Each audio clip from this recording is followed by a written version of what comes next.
I turn now to the comments made by Mr. Siu Kam Hong, both in respect of his petition and Section 377A itself. I think I can understand, have some sympathy with the concerns that the gay community or the homosexuals in Singapore have, but I think I would like to address some specific legal points made by Mr. Siu. The first, I think the entire basis on which the petition rests is that it is a violation of Article 12.1 of the Constitution, which provides that all persons are equal before the law and entitled to the equal protection of the law. But actually, the submission that has been made by Mr. Siu is not quite correct in its interpretation and taken out of context. What Article 12.1 really means, by way of illustration, would be this.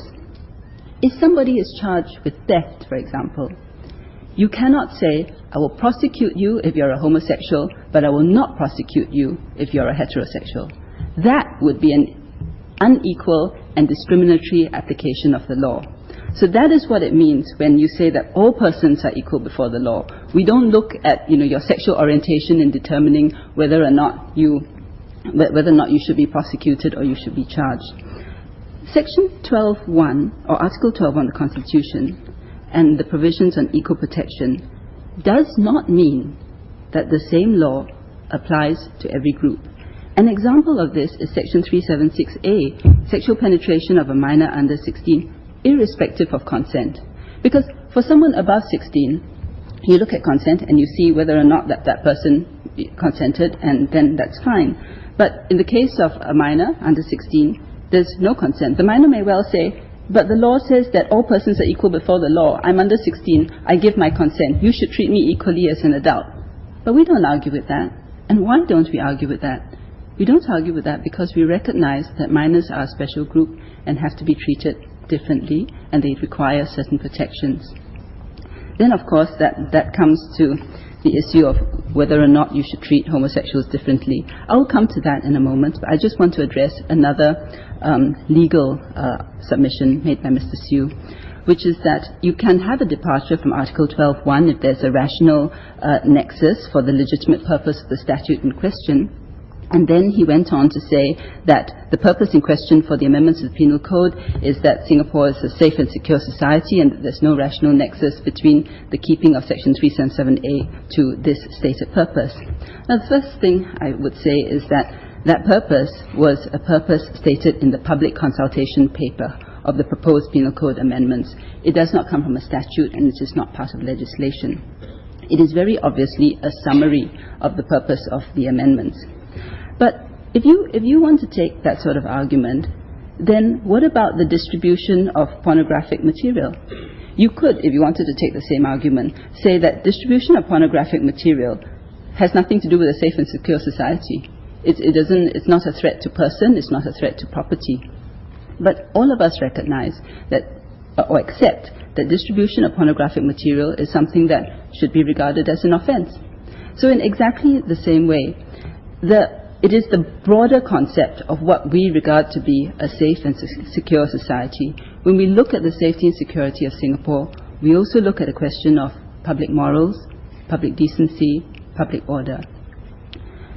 And I think Mr. Siu also talked about public morality as being the wrong touchstone. I think he said that public morality has been cited as the basis for legislation to enforce slavery, discrimination against racial and religious minorities, discrimination against women, etc.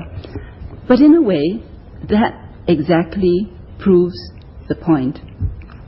At the time when you had slavery, there were laws in place which reflected the public morality of that time. If you had been in America at the time when they had slaves and you had said to somebody, you should not have slaves because slavery is wrong, nobody there at that time would have agreed with you, because the society was such that that was the correct thing at that time. And that's precisely the point, because societies do evolve. Clearly, we have evolved to a stage where we now regard slavery as wrong.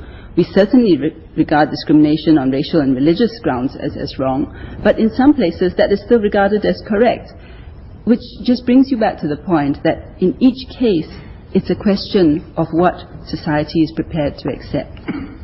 Then I come to what is Singapore prepared to accept. I don't think we want to have a situation where we demonize homosexuals. We certainly do not want to regard them as anything less than Singaporeans.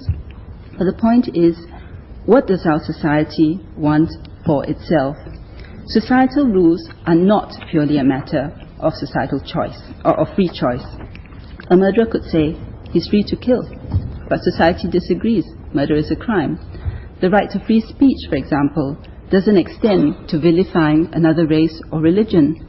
And once you have different groups that live in a society, you have to accept that there will be some restrictions on behavior, and particularly so in Singapore, where we have a small land area and a population of diverse races, diverse religions, and diverse beliefs.